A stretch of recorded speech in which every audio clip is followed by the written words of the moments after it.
Hello everybody, today's February 2nd, 2011. Today we're talking about the U.S. Mint's American Eagle, silver American Eagle coins. They just came out saying how many they sold in January 2011. 6.4 million. Now, to put this in perspective, in 1997 they sold 4.3 million of these coins in the entire year. So they just, this is 50% higher than the entire year in 1997. They just sold in January 2011. That's totally incredible. The sales are just skyrocketing. If you look at the graph, it just kind of goes through the 90s and then 2000. The last 4 or 5 years starts to go up and it just kind of skyrockets. I mean, you can also look at the last 4 years, 4 to 5 years. In 2006, they sold 10 million of these coins. And in 2007, they sold 9 million. And then in 08, things started to pick up, and we went up to 20 million. And then in 09, went to 30 million. And then in last year, 2010, went to 35 million. So, the sales are just totally increasing. Now, the biggest thing of all is the dollar amount.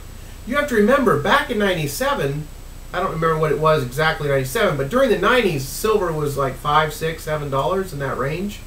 So if you multiply 5 million times $5, you get $25 million invested, 1 year. Silver's up near 30, and you got to remember they put a $2 premium on these, or $1.50 premium.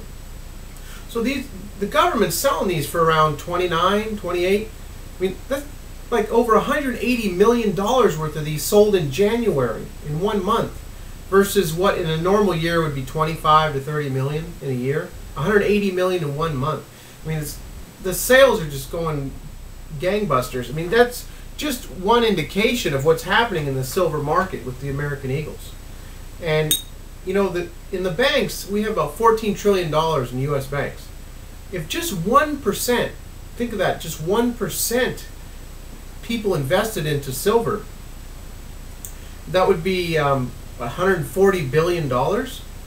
Now, remember, silver is a $30 billion market. Can you imagine $140 billion chasing $30 billion market in silver market? That calls for a 5 times higher price than where we're at now, just if that were to happen. And one last point I wanted to make on this, on silver right now, you got to remember in March 2010, we were told that there's a 100 to 1 paper to physical market out there right now. The banks have been selling silver to keep the price down, and they're just selling paper to everybody. And the physical silver is not there to back it up. I mean, the tipping point on this is going to be coming. I mean, just waiting around to start hearing about shortages. I heard some talk about shortages recently on the 100-ounce bars. I don't know, don't know the legitimacy of that or whatever, but it just feels like. Kind of feels like it's coming sometime this year. Here's huge talk about shortages. And I also wanted to mention that copper hit an all-time high price yesterday, $4.55 an ounce. So those pennies, the 81 and earlier, some in 82, and some are and some aren't in 82, but all 81 and earlier, 95% copper. Those pennies are 0.0298 cents each. So 2.98 cents, just a hair below 3 cents a piece. So, we could very easily this year see that roll of 50-cent pennies, if you have them all copper, be $2 a roll. So this is due primarily to stronger demand and falling supply and a weakening dollar. The dollar's been falling the last few weeks. And also don't forget the nickels. Nickels are 7.2 cents each because they're made of 75% nickel and 25% copper. Nickel and copper have both been going up.